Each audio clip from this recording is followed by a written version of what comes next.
le concept de base du livre, c'est le cycle de la satisfaction. Et ce cycle de la satisfaction, il est constitué de dynamiques. Alors il faut savoir que ces dynamiques nous font traverser des phases. Donc il y a 4 phases. Il y a une phase existentielle, une phase romantique, une phase de la philosophie des Lumières et une phase classique.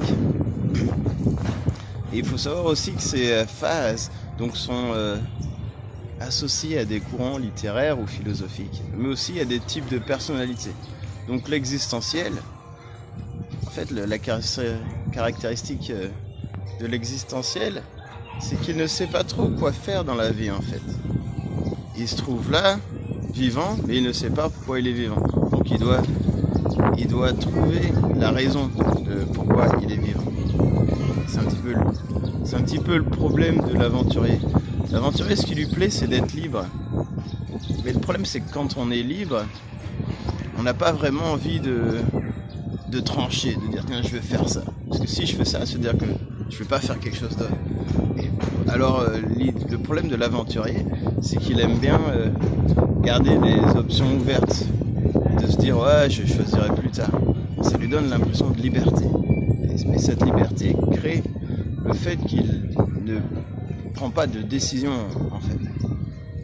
Ou il va prendre des décisions, mais c'est des décisions plutôt tactiques en fait. Genre je vais aller à droite, ou je vais à gauche, ou je vais tout droit. L'aventurier existentiel, il sait où il est, il sait à peu près où il va, mais il ne sait pas trop où il va arriver, ni quand il va arriver, et s'il va revenir. Alors les 3 dynamiques de l'aventurier existentiel, c'est le désir de liberté, de divertissement et la prise de risque. Aussi, il veut prendre des risques. Dans la prise de risque et dans les 2 autres dynamiques de liberté et de divertissement, il y a aussi la notion de nouveauté, du désir de faire des choses nouvelles. Alors le problème, c'est que ici on est en première partie du cycle, il faut comprendre le cycle comme un fractal en fait.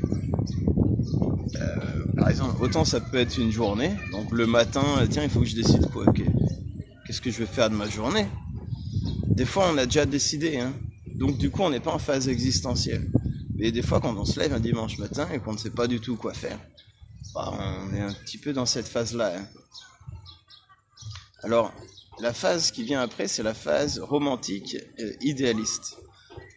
Alors, la phase romantique idéaliste donne beaucoup d'importance aux émotions. En fait, on veut comprendre nos propres émotions, on veut comprendre les émotions des autres, et on veut se sentir en harmonie avec le monde.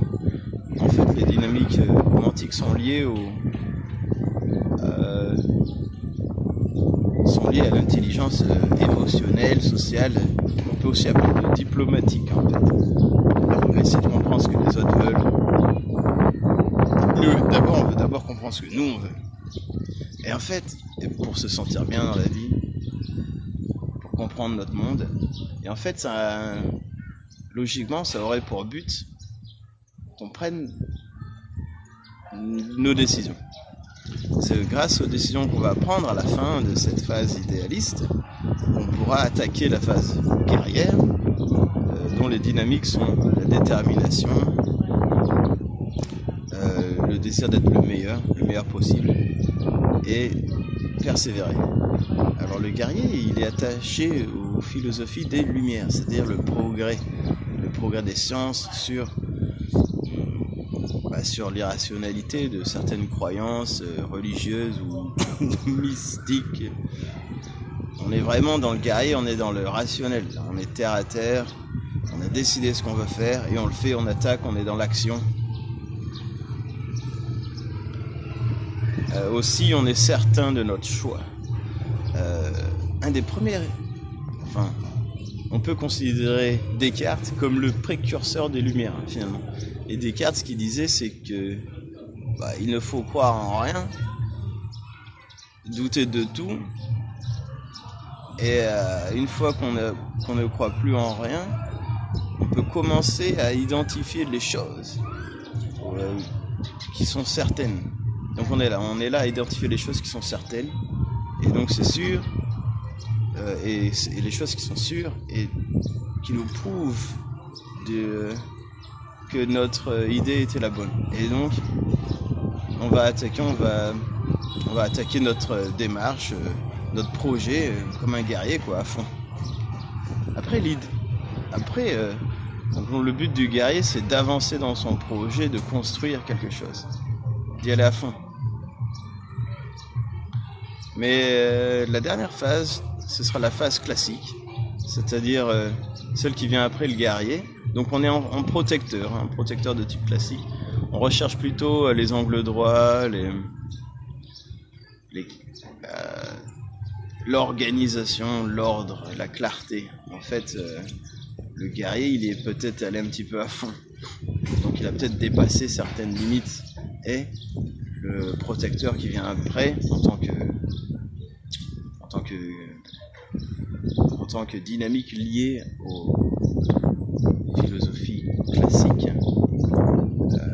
va apaiser, disons, les dynamiques guerrières. Les trois dynamiques du protecteur sont la prudence, la justice et le contrôle. Et grâce à ça, on pourra atteindre la satisfaction, logiquement. Donc voilà, on a vu le cycle de satisfaction, qui est